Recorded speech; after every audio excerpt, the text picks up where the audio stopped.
You are watching a master at work. What's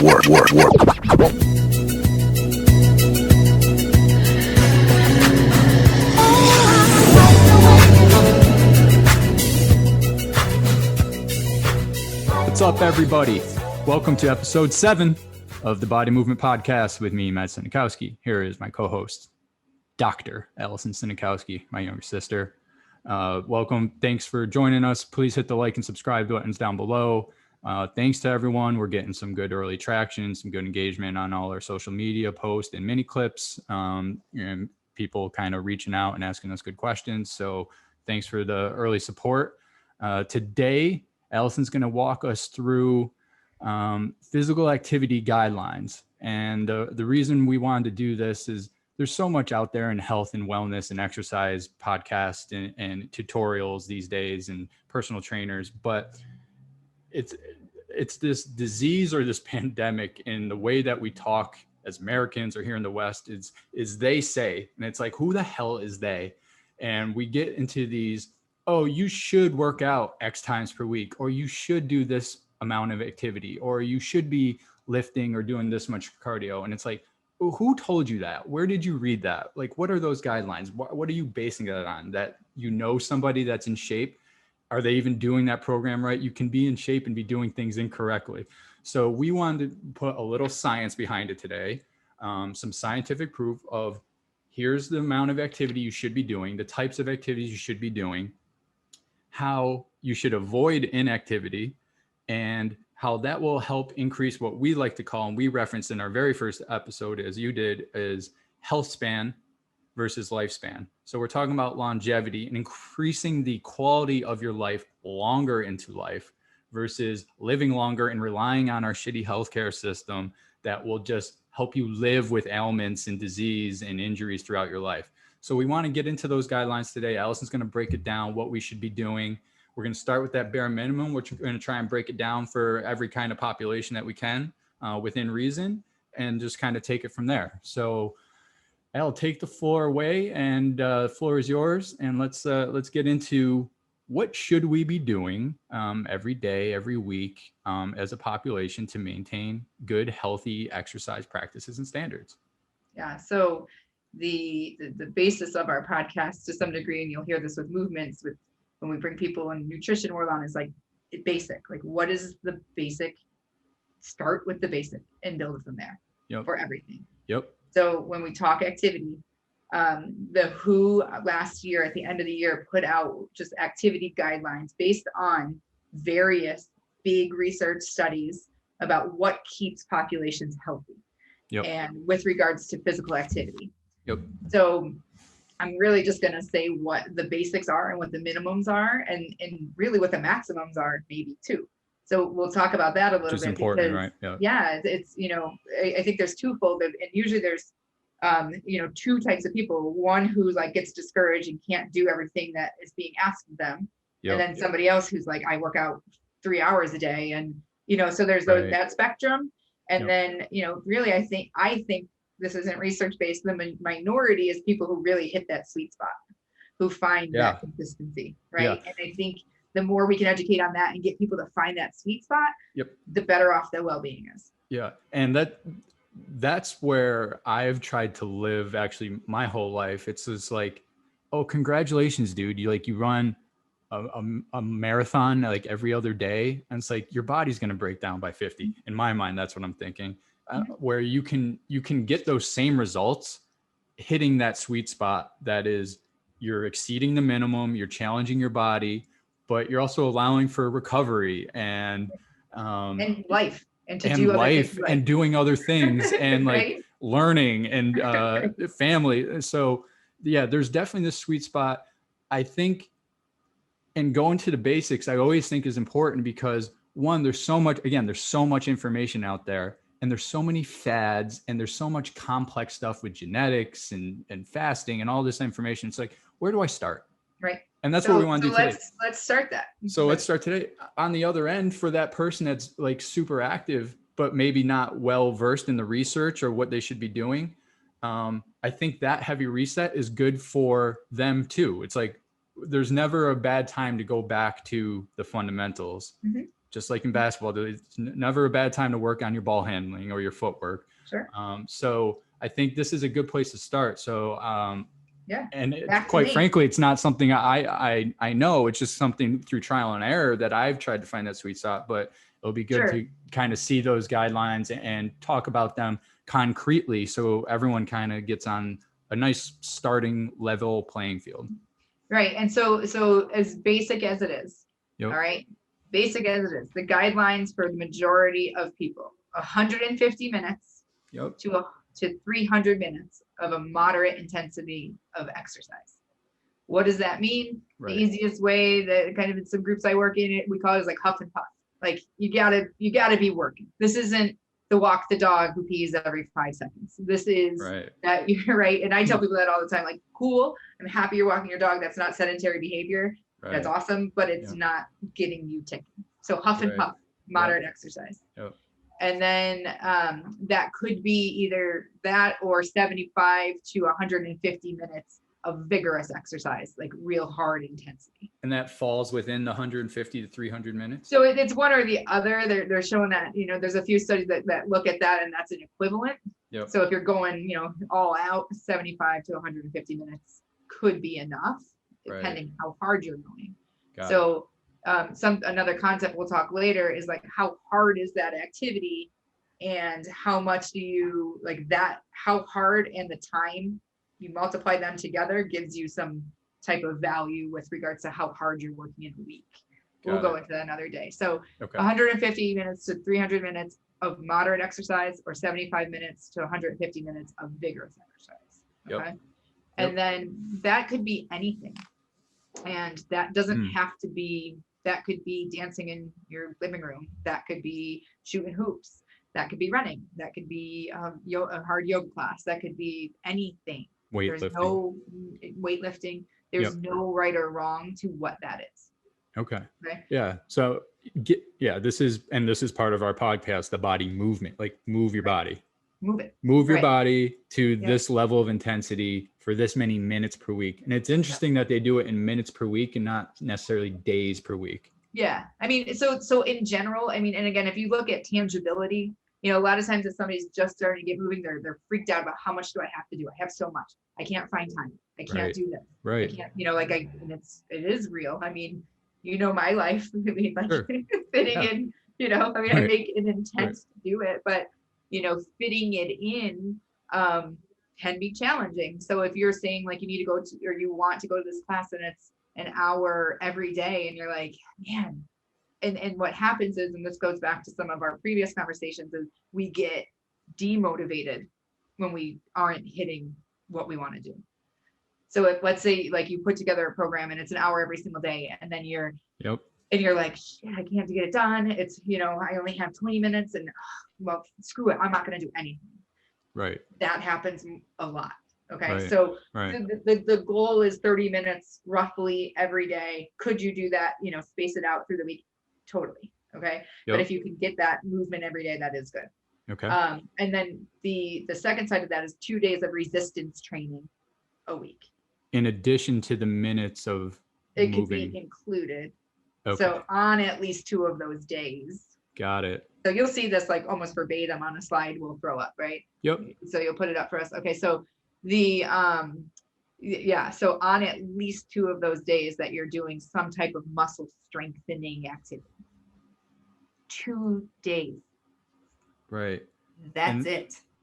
So 2, and again, when we say 2 days, that's going to be a fraction of the minutes, right? So, I mean, we could be talking 60 of 300 minutes that you're getting in is resistance training. Right. Maybe 20% of your activity is resistance training, which would be, weightlifting and body weight exercises and things like that.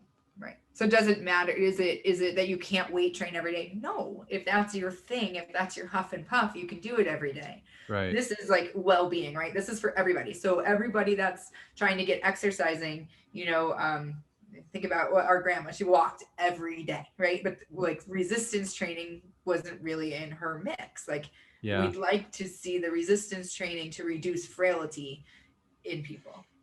Yeah. Okay. Really. And that's going to be really important in our podcast, talking about as we progress in our curriculum here, injuries down the road in life are the fact that you become more frail if you don't overtax your system with some sort of resistance, right? Or you can't do the things you want, or you get fearful of doing things, right? So I don't want to go, Aaron's dad goes fishing with him.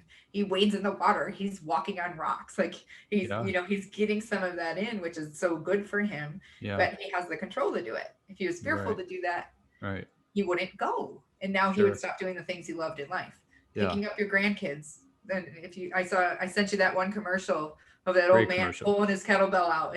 We'll put a link to it up because it's just the best. Pulling his kettlebell out and trying to lift it. And, it ends. I don't even want to say how it ends, but he's doing it for a purpose, because if you're going to watch it, it would totally ruin it. But he's doing this for a purpose in to lift something he loves. And it's just, if you start that stuff and keep yourself doing that from whatever age you're watching this for the rest of your life, your fear of doing activities, your ability to do things, you don't have to sit there and say, I wish I could, I wish being strong allows you the opportunity to do those things. So resistance training is a key component. Yeah. I mean, you got to see New York City. Yeah. The amount of people trying to climb the stairs coming out of the subway. Right. Is terrifying. Right. Terrifying. Yeah. That people, that is a workout for them every day. It takes them 10 to 15 minutes to go up a flight and a half of stairs. I see it every day, gripping the railing. Yeah. And I was like, man, like this population has a lot to learn and do. And resistance training is 100% a part of the problem of somebody not being able to just go upstairs. That's bridging the gap, right? They don't have the strength to do that. If you don't have the strength, and I think there's a common misconception too, like strength training is cardio training. Yes, it is. Right? So like if you're hitting movement in a certain way, you do huff and puff when you strength train. 100%. Yep. If you're not, you're probably not hitting it to a level that will change you or maybe even maintain you. That is, that's been a myth. I think it's still prevalent to this day. Like, I do cardio and then I do weightlifting. And it's like, well, if you do weightlifting hard enough, you're actually getting cardio. So, yeah. All right. So we're at 150 to 300 minutes, moderate activity a week. And this is for what? Adults? Any adult in any This is adults and older adults. Yep. Adults and older adults. Okay. So that's really the biggest takeaways. Again, when you'll see on this slide there's other things that we can see, but those are the two biggest things. Now, other just considerations, let me back up. So I was just having this conversation with somebody this morning of when I see somebody, for regardless of what I'm seeing them for as a PT, my end game is that they're hitting these marks. Yep. I don't care what they're seeing me for. Right. I'm preaching it. I'm telling them, okay, when we're done, where are you going? What are you going to do? How are you going to do it? What's your strategy?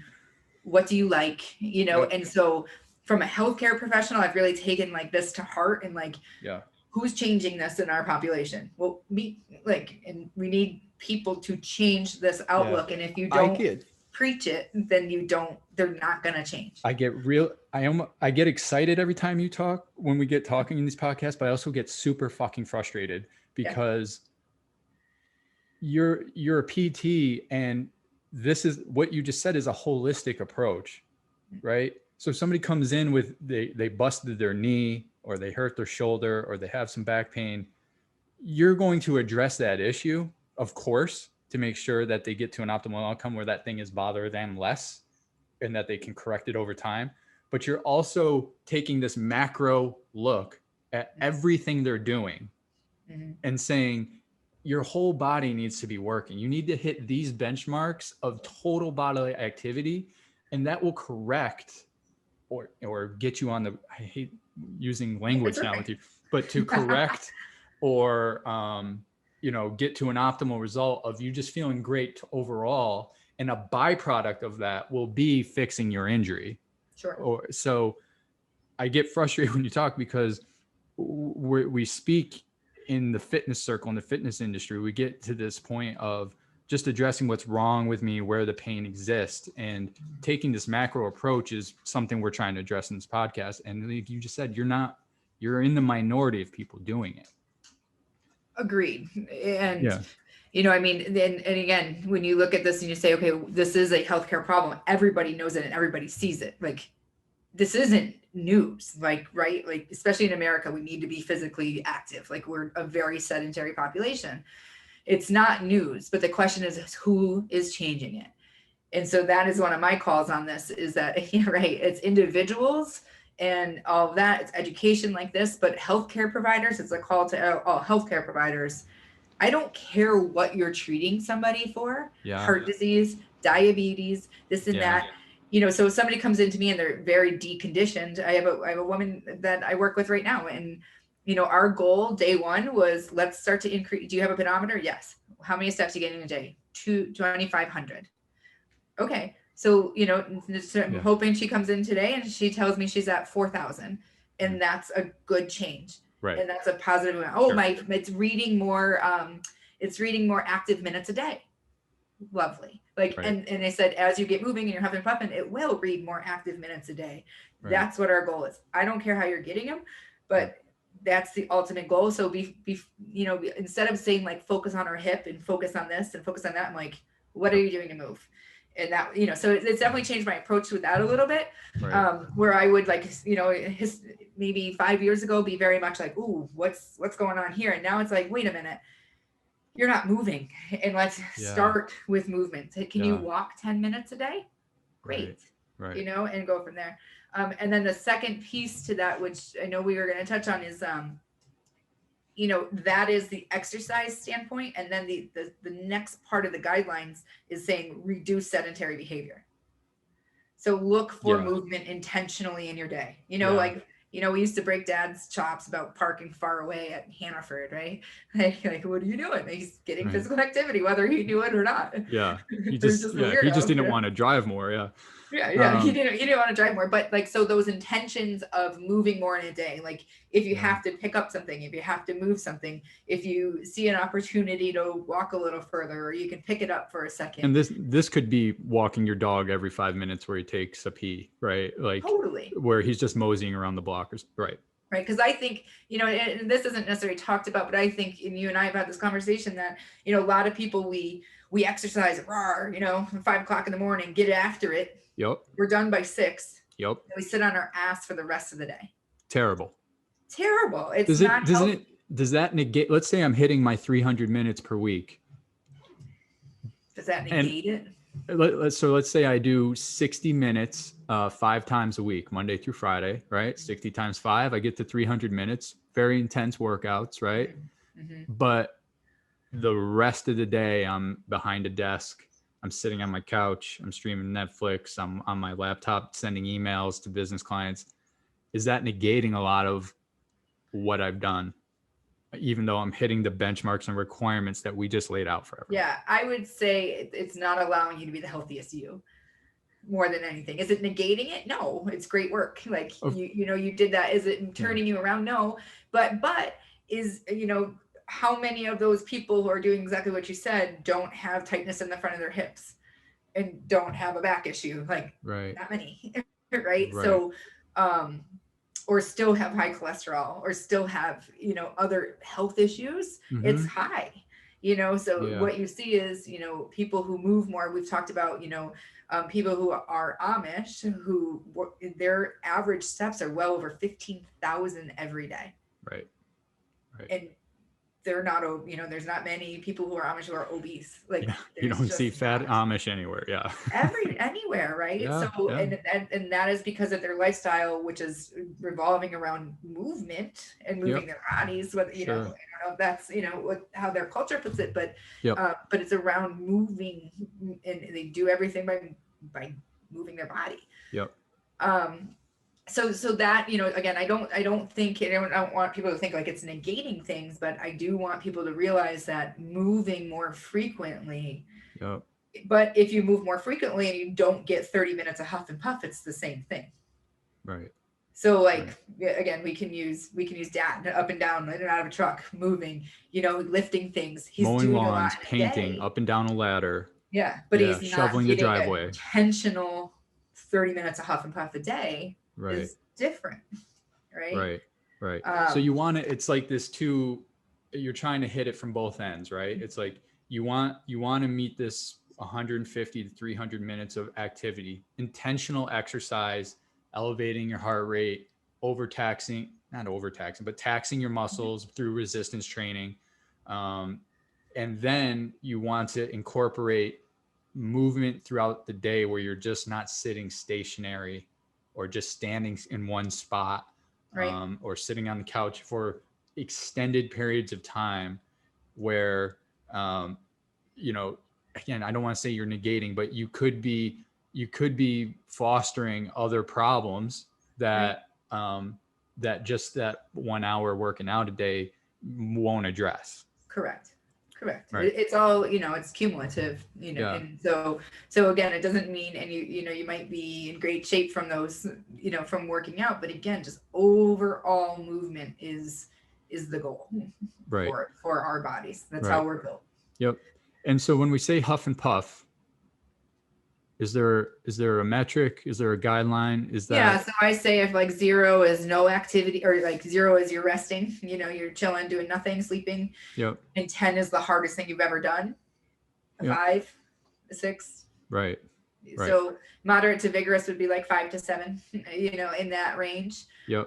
So it doesn't have to be like super duper hard, but it's got to be making you work. Yeah. And I think we'll talk in a future episode on, intensity and how much is too much. Yep. Hitting that sweet spot and the benefits of intensity versus taking the foot off the gas and overtraining hard. And, there's a lot of competitive dudes. I've had my meathead days of just trying to throw as much weight on. And then, you got to get into the recovery versus overload and where is that good spot based on your activity levels and what you're trying to do in life. There might be a time for that intensity or not. But what we're saying here today is the requirements: 150 minutes, 300 minutes a week, 2 days of resistance training built into those minutes.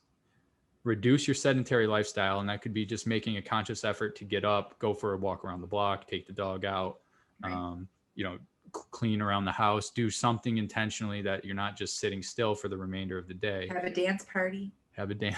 Sure. And then Bear crawl with children on your back. Yeah, play with your kids, right? Whatever. Like, yeah. And it becomes fun too. Like sitting around isn't fun. It's not engaging, right? And I think you see that a lot when you get patients, though. They'll confuse like, oh, I'm up and down with my kids all day, which you'll say is great. That means you're not sedentary, but you're not hitting the resistance training or the, taxing your system and overloading yourself to where you're building up that quality of health that will allow you to live a healthier life longer. Correct. Right. So that's the two-headed monster. Yeah.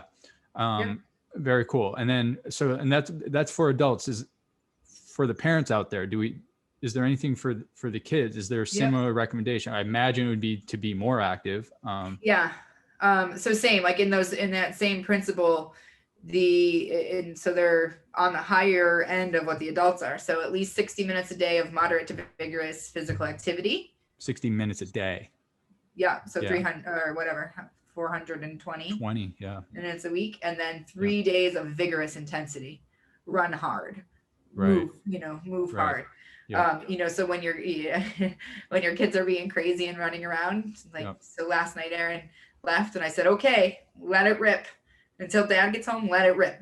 And they were sweating and red faced and just running up and down the hallway. That's one of those days, where they really worked hard and were tired, like exhausted after. And when we say kids, we're talking like age 2, 3 up till kids and adolescents. So, okay.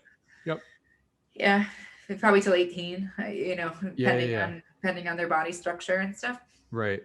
And we'll save it for another episode, but resistance training with the kids. And we can, it definitely gets deep. There's not anything necessarily that's a specific guideline for that. Yeah. And, historically there's nothing wrong with loading somebody. Right. But, I think when you start them at a young age, you're looking at building the technique, building the movement pattern. Yep. And then yes, you can follow and load. There's some considerations with, the growing side of things. Sure. But it really, what I see is if you don't, if you load them on a crap base, Yeah. a crap foundation, Yep. I think that enhances injury more than anything. Sure. So I'll give Yeah. I'll give one example. And again, I know we'll talk more, but Yep. one example is like, the ACL injuries in female athletes, huge issue, non-contact, huge passion of mine. One of the issues with regards to how they're landing and jumping is that their knees are coming.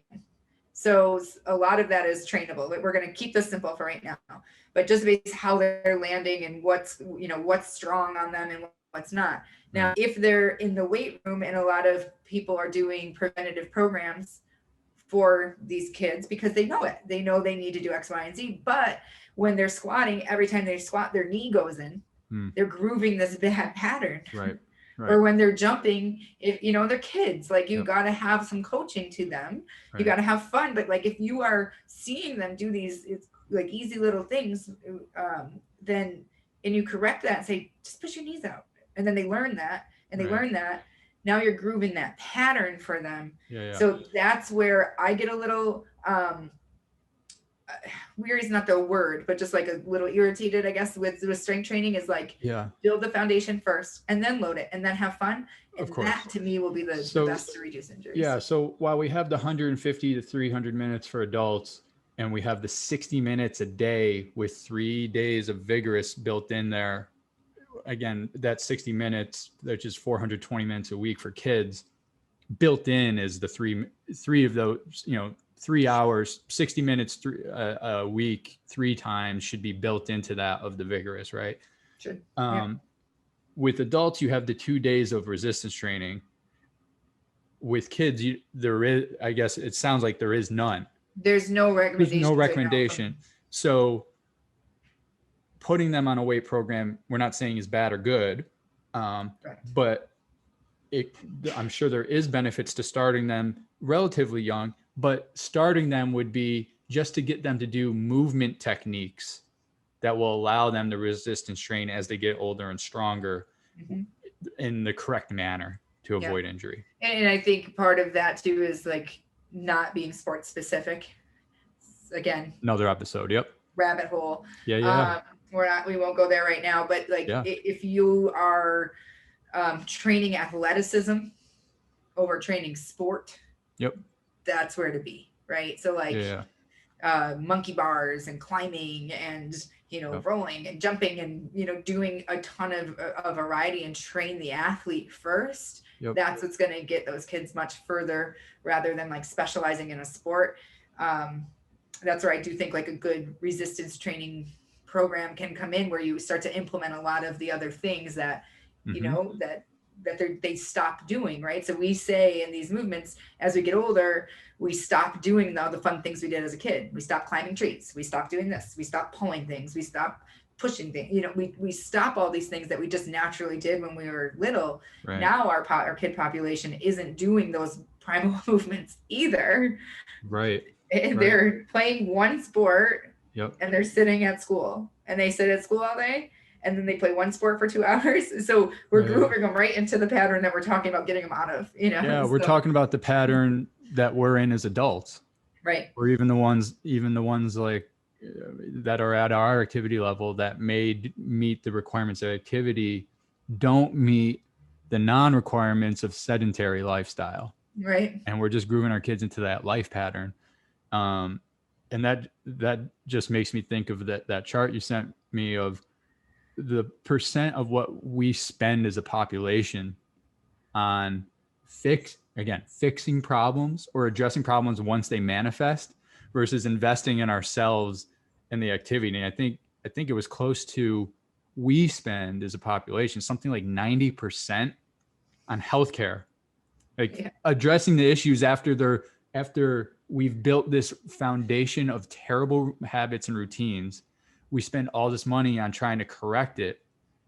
And even when we do that, we're just focused on a specific issue. We're not even addressing the macro that we talked about earlier. Right.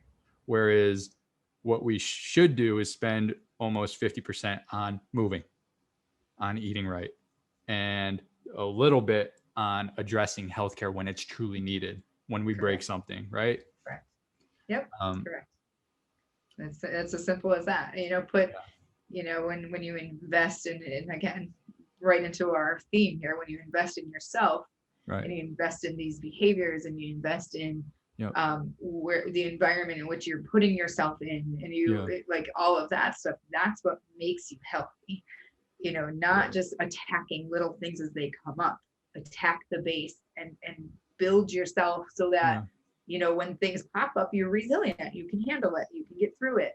And it's not saying we're not gonna have health issues, like we are, but the stronger we are physically, mentally, the better we are going to be able to deal with them. And then on the other side, for the people that do actually invest in themselves and their health, and they're trying to do it right, I think this is what we're trying to address today is, well, invest in the fundamentals. Don't worry about that catchy new news article or that research of this is the cool new exercise program to be on.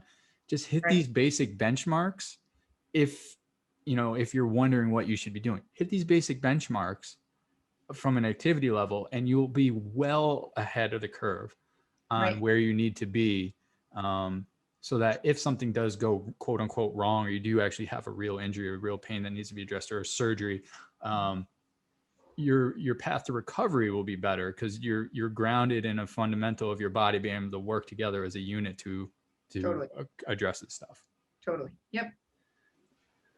Okay, cool. Yeah. And again, just investing in ourselves is just like, it's preached upon. Like people say it all the time. It's like cool quote, motivational quotes around exercise and all this bullshit. And it's just like, just exercise 3 times a week and move more often, and don't sit around, and build that time into your day to just get up, do a quick stretch of the legs, walk around the office, walk around the block.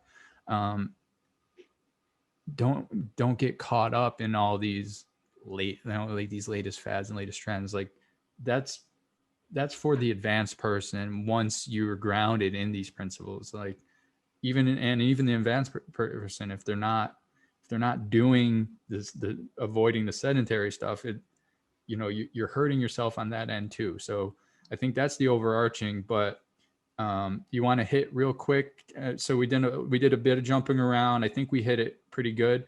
But maybe just quick 3 to 5, 6 bullets, whatever you think, just highlight, and we can kind of, and we'll throw the charts up throughout the episode, but I'll put them back up here at the end as you just kind of summarize everything we just ranted about for the past 20 minutes. Yeah. So, I mean, the biggest one to me is be basic, and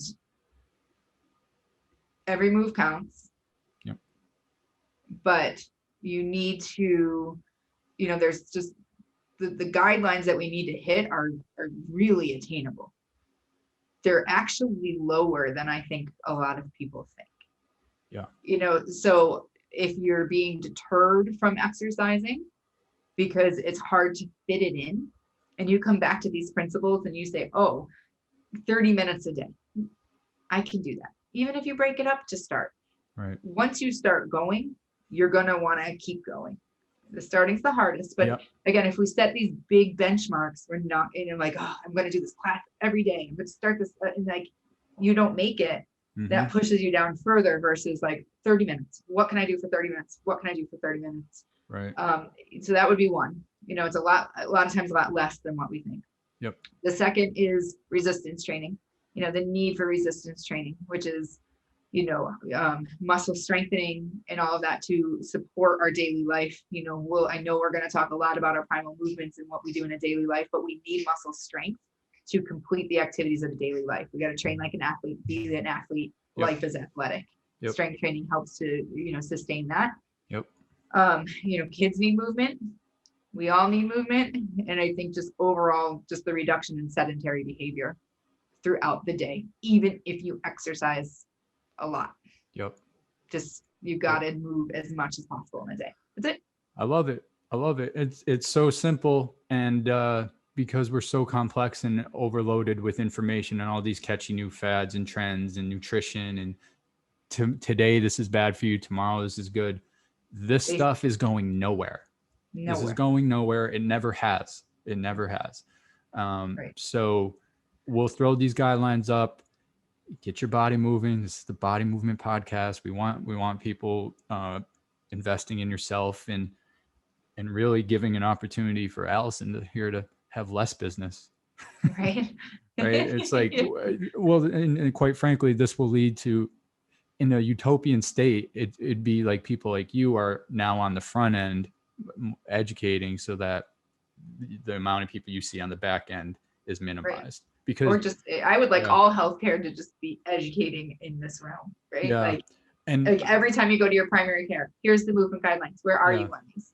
Where are you on these? And the more we've talked, the more I'm starting to realize physical therapists are the ones I think that need to change this, because you guys you're at the back end where you see all the problems finally come to fruition. And you're like, holy shit, we got to go all the way back to the beginning.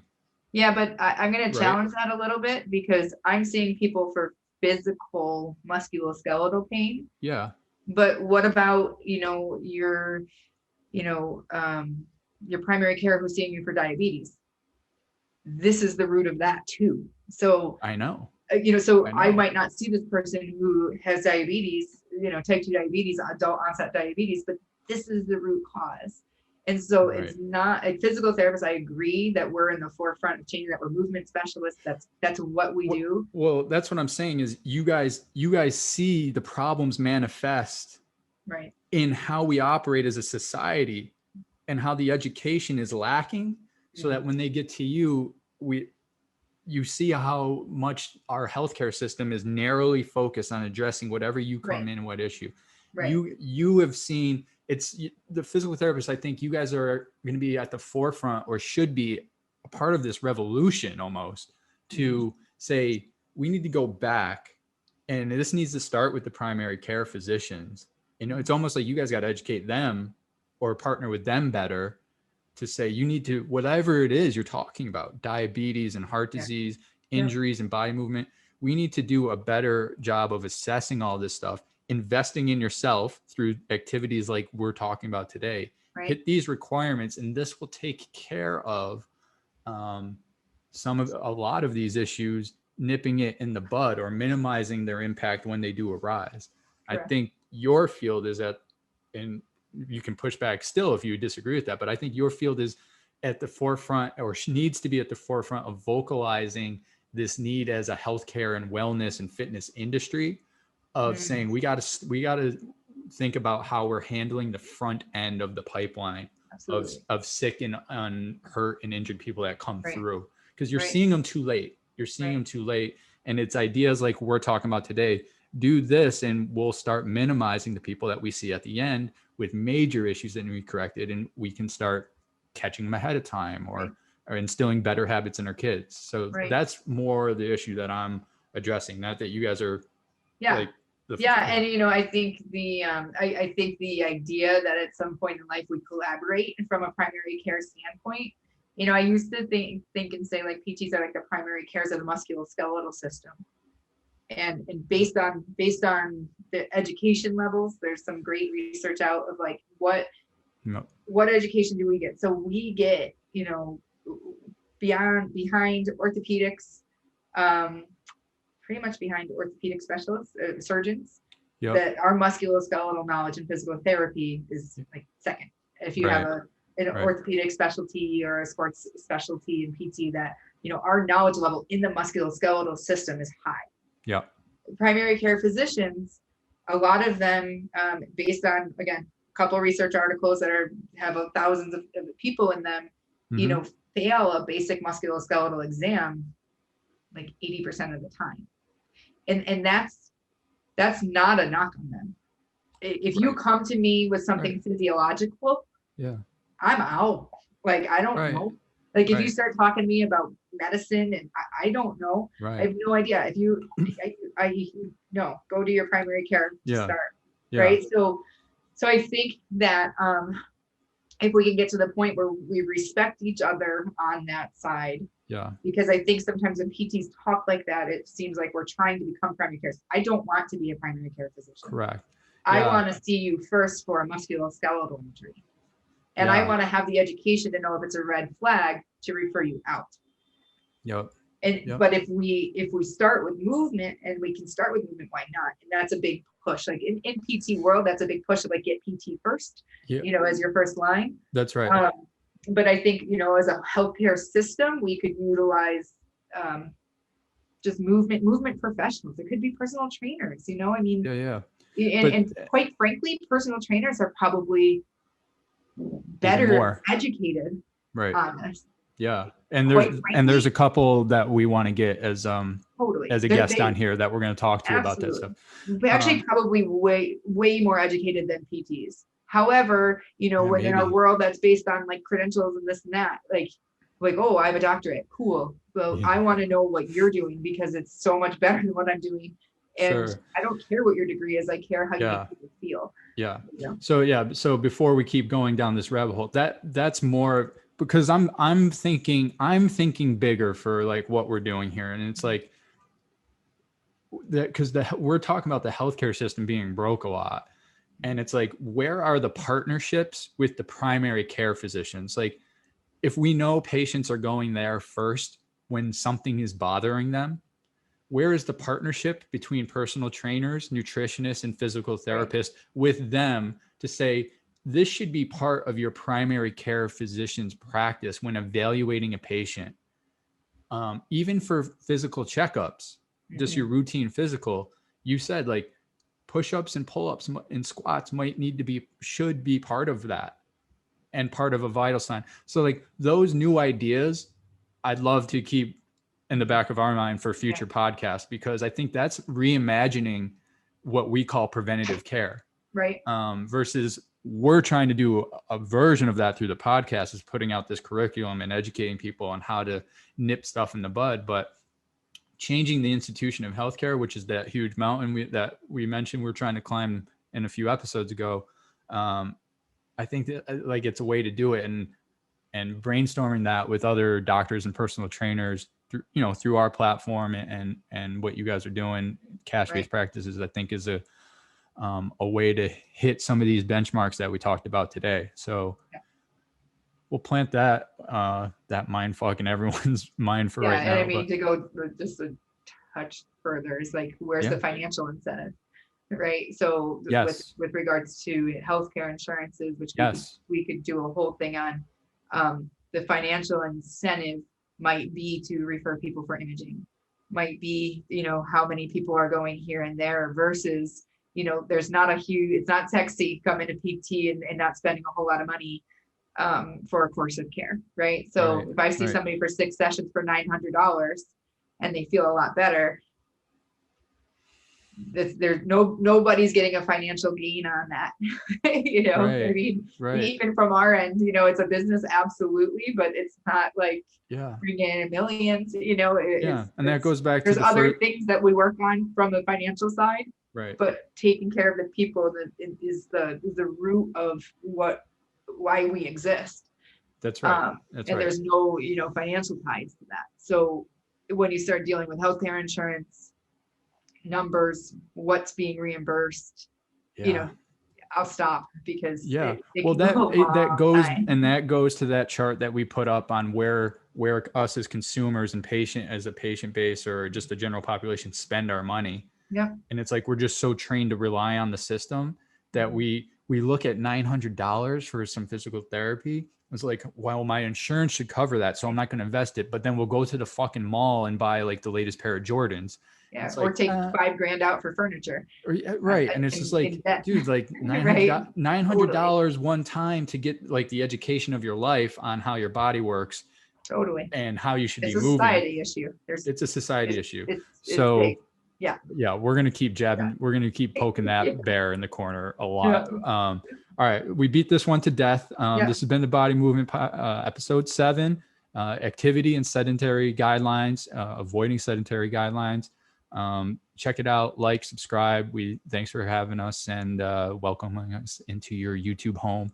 and we will see you on the next one. Guest episode coming up tomorrow. We're recording, so be on the lookout for that as we start bringing in some cool people that are driving our overall message of accountability, responsibility, and self-care. So look forward to the next one.